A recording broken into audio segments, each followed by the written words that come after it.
So we're here tonight to welcome Elena Milashina. She's come here straight from Russia, and I think that we had a very robust discussion process when we were talking about to whom we should give this award this year. And I remember it was months ago. We met here in this room. We sat outside in the lawn in the sunlight. That felt like a different fellowship at that time. And there was free-flowing beer and wine and pizza at various points. And Anne-Marie had mentioned that the award is given for a journalist who exhibits conscience and integrity. But I think every year people in the classes discuss what other attributes or values that the recipient should represent.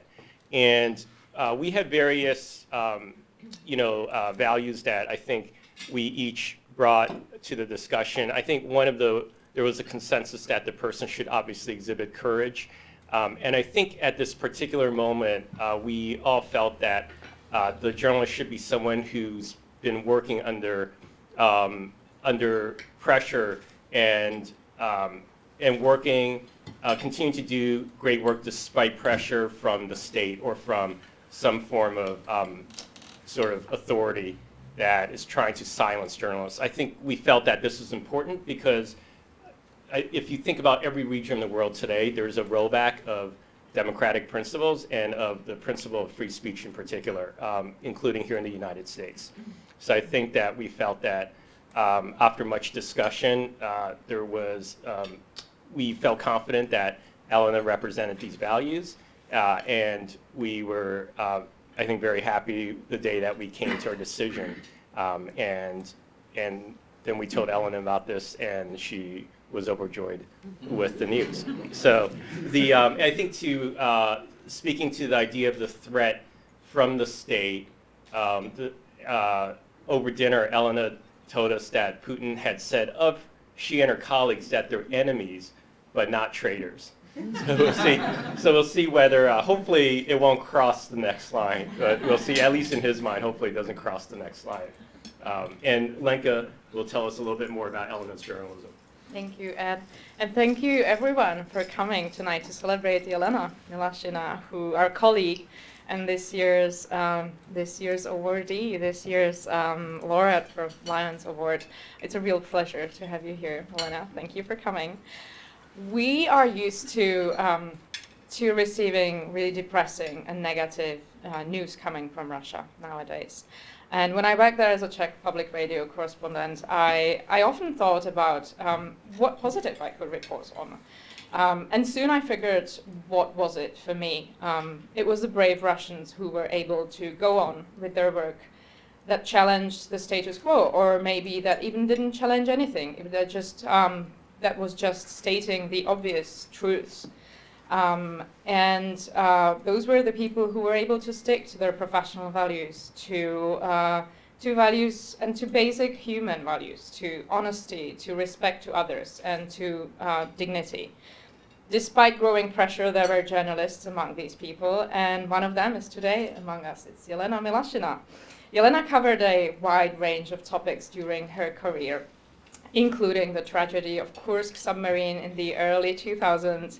But soon she became one of the people you go to when you want to understand and get really in-depth look into one of the most troubled regions in Russia, North Caucasus. Elena took over fearlessly the beat after her colleague from Novaya Gazeta, investigative reporter Anna Politkovskaya, who was murdered in 2006. Elena reported countless stories from southern part of Russia, which is a predominantly Muslim region. The Chechen war has been officially at that point pacified, but in reality, the region suffers heavy-hand government tactics and subsequent radicalization and insurgency. Elena has been consistently investigating corruption and human rights abuses in the region. She is meticulously reporting on cases of ordinary people and the way how authorities treat them. But also she's describing social and cultural specifics that are not always not only not known to the foreign audience, but sometimes not even known to the Russian audience. And many of you know her name in connection with her breaking the story about organized campaign against gay men in Chechnya last year. However, Elena's work goes really much, much deeper. For me, one thing that is particularly striking is her very considerate approach. In the many interviews that came up after she broke the story of the anti-gay campaign, Elena mentioned one thing that I found really, truly admirable.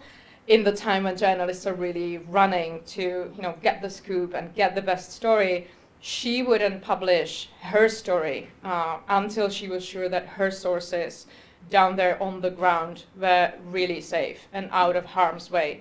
And being open and outspoken, as we know, can have deadly consequences. Elena is one of the journalists who really do take care of their sources and who acknowledge their responsibility as journalists.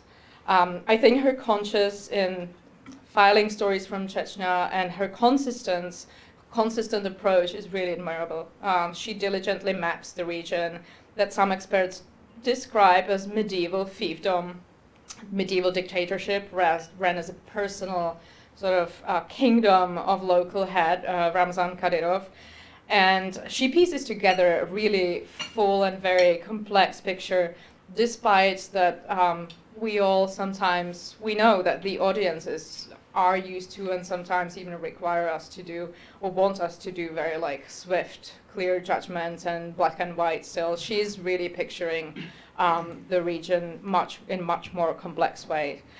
So with that, I would like to say thanks to Nieman Foundation that as a class, we got a chance to award a journalist that we really value. Thank you for that chance. I am so proud that as a class, we got together, as Ed said, and we were able to actually come together on a name and agree on a name that represents the core values of us and of journalism as we understand it, which is dedication to stories of people who are otherwise forgotten, and integrity, persistence, and fearlessness, even when facing incredible pressure and even death threats. I think I can say that is an inspiration for all of us, and with that, please welcome Elena.